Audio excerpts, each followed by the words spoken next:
All right, this is RT-122. We're talking about control of ventilation. This is part 3, starting with slide 20. So patients with COPD, let's talk about that. They have lung disease, so they have a hard time getting rid of CO2, so they'll have a chronically high CO2, at least in their end stages, and a chronically low PaO2. Now, take note, not all people with COPD have a high CO2 and a low PaO2, especially at the beginning of their disease, but as the disease progresses, they will eventually develop a high CO2 and a low PaO2 because of the lost surface area for gas exchange in their lungs. So the main drive to breathe may be due to stimulation of the peripheral chemoreceptors by a low PaO2. Now remember that our body usually monitors CO2 first. It'll monitor CO2 levels, and that CO2 level will determine how much we breathe. And then PO2 will kick in, affecting our breathing pattern if it drops below 60, right? Well, what if you're a patient like a patient with COPD and you have a high CO2 all the time? You cannot control the CO2, it's so crazy high. And so the body gives up monitoring CO2 and develops this thing called hypoxic drive. Now, hypoxic drive is theoretical, meaning it's never been proven. It's anecdotal. People have seen this phenomenon, and we have called it hypoxic drive. And I will explain what it is in a minute. But I have seen something that could have been hypoxic drive. Maybe it's the other thing that's listed in blue here. But people will fight like crazy. Well, they will argue with whether or not hypoxic drive exists because it can't be replicated in a laboratory, and because it can't be replicated, there's no proof that it actually exists except for these anecdotal stories that people have. So we do know that something happens, but what it really is, we may not be clear. So let's talk about hypoxic drive and what it means if hypoxic drive is the thing that's happening. So because the CO2 becomes out of control, can't control it, the body will change to hypoxia, drives them to breathe. Hypoxic drive is exactly what it says. Hypoxia drives the patient to breathe. So if a patient has hypoxic drive, if you put them into a normal PaO2 or high PaO2, it could stop their respirations because they're no longer hypoxic. If they're no longer hypoxic, they have no drive to breathe. So hypoxic drive means hypoxia drives them to breathe. Now, another theory is that it's a VQ mismatch that's getting worse, and it's due to loss of vasoconstriction and not hypoxic drive. Your Egan's mentions this. Your pathophysiology book that you'll have next semester also mentions this. So once again, highly contested debate, but we're going to still teach you hypoxic drive in case it really exists. I had a patient who, COPD patient, I put them on oxygen to give them their breathing treatment, and he became unconscious and apneic, and I had to do a sternal rub to get him to breathe. So was that hypoxic drive? Was that the VQ? You know what? It looked like hypoxic drive to me, but once again, we don't have firm evidence that hypoxic drive is true or that it exists. So administration of a high FiO2 may eliminate this drive and induce a hypoventilation or apnea. Hypoventilation means not breathing enough, and apnea means not breathing at all, right? So it is the PaO2 that stimulates the peripheral receptors and not the arterial content. Now, do you remember calculating that CaO2 and the factors that went into calculating the CaO2? So CaO2 is hemoglobin times saturation times a constant, 1.34, plus the dissolved PaO2 in the plasma times 0.003. So the factors in there are hemoglobin, saturation, and PaO2, and then your constants.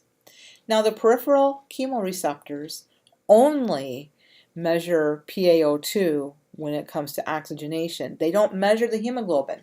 So remember though, hemoglobin is the #1 factor or most important factor that affects tissue oxygenation. If you don't have the hemoglobin available to carry oxygen, tissues don't get oxygenated.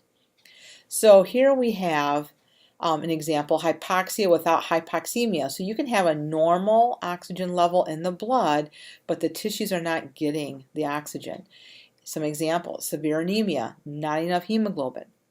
Carbon monoxide poisoning, hemoglobin that's not available. There's plenty there, it just can't participate in oxygen exchange. And same thing with methemoglobinemia. You may have the hemoglobin, but it's not available for oxygen transport. So notice this all hinges on hemoglobin, but it doesn't affect the peripheral chemoreceptors. The PaO2 affects the peripheral chemoreceptors. So other factors that stimulate the peripheral chemoreceptors, a decrease in pH. So your hydrogen ions will, primarily it's the oxygen or low oxygen level that stimulates the peripheral chemoreceptors, but a decrease in pH with that increase in hydrogen ions can also do that. And something that's not respiratory that can cause that is accumulation of lactic acid or ketones, like metabolic acidosis. Hypoperfusion, not enough blood flow. We call that stagnant hypoxia. Does that sound familiar? Increased temperature. Nicotine. And direct effect of increased PaCO2. So the effect is weaker, though faster than PaCO2 effect on central chemoreceptors. Now, metabolic acidosis. A decrease in pH will increase your hydrogen ions. So it's not about what kind of acidosis it is. It's really about the low pH, no matter what's causing it, that will stimulate those peripheral chemoreceptors. And that's what this diagram is demonstrating. So other responses activated by the peripheral chemoreceptors. Peripheral vasoconstriction. So if peripheral chemoreceptors are activated, then this also happens. Vasoconstriction, increased pulmonary vascular resistance, systemic arterial hypertension, tachycardia, increase in left ventricular performance. The left heart is going to contract harder and faster. What all this does, the goal that the body has in mind is to increase oxygen. What little bit of oxygen is in the blood, get it there faster. And so that's what the body is doing right here to make it happen. So there's that Hering-Breuer reflex. It's an inflation reflex. And it has to do with stretch receptors located in the walls of the bronchi and the bronchioles and in the visceral pleura. And it's stimulated when the lungs hyperinflate. And it sends a signal to your vagus nerve at end inspiration, stop over inhaling. And it's a protective reflex to prevent lung overinflation. Now, the chances of you doing this on your own as an adult is pretty slim, so we think it may have something to do with newborns. Once again, it's one of those things, we know this reflex exists. We're not sure the purpose of it, because adults will not overinflate on their own. Usually, we can make that happen, unfortunately, but they won't overinflate. Hyperinflate, yes, but overinflate, most likely not. So protective, this is a protective reflex. Another protective reflex is deflation and irritation. Now, deflation, we don't really understand it but it happens when the lungs deflate or are compressed. And so what happens is you increase your respiratory rate and volume occurs. So this will happen. We see it with people who have a pneumothorax. They will start breathing really fast when that happens. An irritant reflex, well, you guys are well aware of this. Irritants. What irritates your airways? Anything that irritates your airways will cause this irritant reflex if you're coughing. But also you have these receptors in the trachea, bronchi, bronchioles. They respond to irritants, noxious gases, and a cough, sneeze, bronchoconstriction are all part of the irritant reflex. Cold air is an irritant. People who have reactive airways disease, some people call it asthma, cold air may be enough to tighten their bronchial tubes. It's an irritant. So J receptors, juxtapulmonary capillary receptors. So pulmonary means it's near the lung, but it's really in the capillary, but it's right by the alveoli, and we call them J receptors. They're located in the interstitium between the pulmonary capillaries and the alveolar walls, and they become stimulated when the alveoli become inflamed, pulmonary capillary congestion occurs or edema. Serotonin, which is a hormone your body makes, bradykinin is a chemical your body produces, which is inflammatory, and lung deflation and emboli. Notice these are all things that interfere with gas exchange at the capillary level. So if the capillary level gas exchange is messed with by one of these factors, it's going to stimulate the J receptors. And what does that J receptor tell the body to do? Rapid, shallow breathing pattern.